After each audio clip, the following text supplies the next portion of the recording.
छठ की पौराणिक कथा। हिंदू पंचांग के अनुसार कार्तिक मास के शुक्ल पक्ष के चतुर्थी से सप्तमी तिथि तक छठ महापर्व मनाया जाता है। इसमें भगवान सूर्यदेव की पूजा होती। छठ व्रत खास तौर पर पुत्र प्राप्ति के लिए किया जाता है। छठ पर छठी मैया के जयकारे के साथ आराधना की जाती है। बिहार, झारखंड, उत्तर प्रदेश राज्यों में यह प्रमुख तौर पर मनाया जाता है। छठ व्रत की कथा। दिवाली के 6 दिन बाद छठ मनाया जाता है। छठ के महाव्रत को करना अत्यंत पुण्यदायक है। छठ व्रत सबसे महत्वपूर्ण रात्रि कार्तिक शुक्ल षष्ठी तिथि को होता है। सूर्य उपासना का यह महापर्व 4 दिनों तक मनाया जाता है।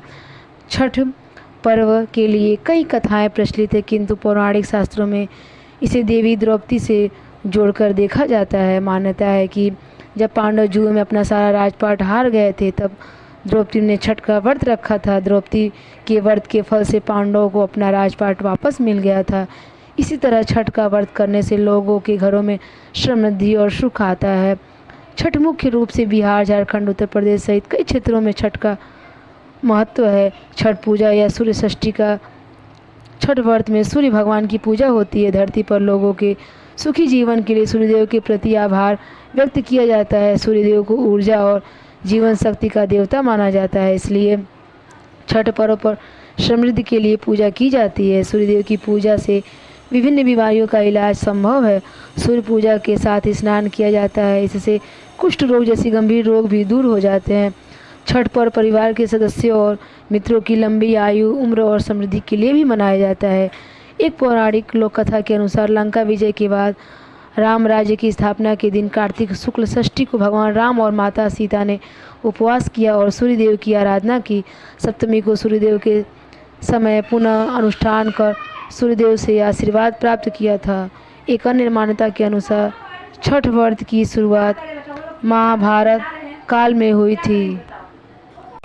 सप्तमी को सूर्योदय के समय पुनः अनुष्ठान कर सूर्यदेव से आशीर्वाद प्राप्त किया था। एक अन्य मान्यता के अनुसार छठ पर्व की शुरुआत महाभारत काल में हुई थी। सबसे पहले सूर्य पुत्र कर्ण ने सूर्यदेव की पूजा शुरू की। कर्ण भगवान सूर्य का परम भक्त था। वह प्रतिदिन घंटों कमर तक पानी में खड़े होकर सूर्य की अर्घ देता था। सूर्य की कृपा से ही वह महान योद्धा बना था। आज भी छठ में अर्घ देना की यही पद्धति प्रचलित है। कुछ कथाओं में पांडवों की पत्नी द्रौपदी द्वारा भी सूर्य की पूजा करने का उल्लेख है। वे अपने परिजनों के उत्तम स्वास्थ्य की कामना और लंबी उम्र के लिए नियमित सूर्य पूजा करती थी। एक कथा के अनुसार राजा प्रियव्रत को कोई संतान नहीं थी, तब महर्षि कश्यप ने पुत्र सृष्टि यज्ञ कराकर उनकी पत्नी मालिनी को यज्ञ आहुति के लिए बनाई हुई खीर दी। उसके प्रभाव से उन्हें पुत्र हुआ, परंतु वह मृत पैदा हुआ था। प्रियव्रत पुत्र को लेकर शमशान गए और पुत्र वियोग में प्राण त्यागने लगे। उसी वक्त भगवान की मानस कन्या देवसेना प्रकट हुई और कहा कि सृष्टि की मूल प्रवृत्ति के छठे अंश से उत्पन्न होने के कारण मैं षष्ठी कहलाऊंगी। राजन, तुम मेरा पूजन करो तथा और लोगों को भी प्रेरित करो। राजा ने पुत्र इच्छा से देवी षष्ठी का व्रत किया और उन्हें पुत्र रत्न की प्राप्ति हुई। यह पूजा कार्तिक शुक्ल षष्ठी को हुई थी। मूलतः सूर्य षष्ठी व्रत होने के कारण इसे छठ कहा जाता है। यह पर्व वर्ष में 2 बार मनाया जाता है, पहली बार चैत में और दूसरी बार कार्तिक में। चैत शुक्ल षष्ठी पर मनाए जाने वाले छठ पर्व को चैती छठ का, कार्तिक शुक्ल छठ षष्ठी पर मनाए जाने वाले पर्व को कार्तिकी छठ कहा जाता है। पारिवारिक सुख समृद्धि तथा मनोवांछित फल प्राप्ति के लिए यह पर्व मनाया जाता है। इस पर्व को स्त्री और पुरुष समान रूप से मानते हैं। छठ पूजा 4 दिवसीय उत्सव है। इसकी शुरुआत शुक्ल पक्ष को सप्तमी को होती है। इस दौरान व्रतधारी लगातार 36 घंटे का व्रत रखते हैं। इसमें पानी का ग्रहण भी नहीं करते।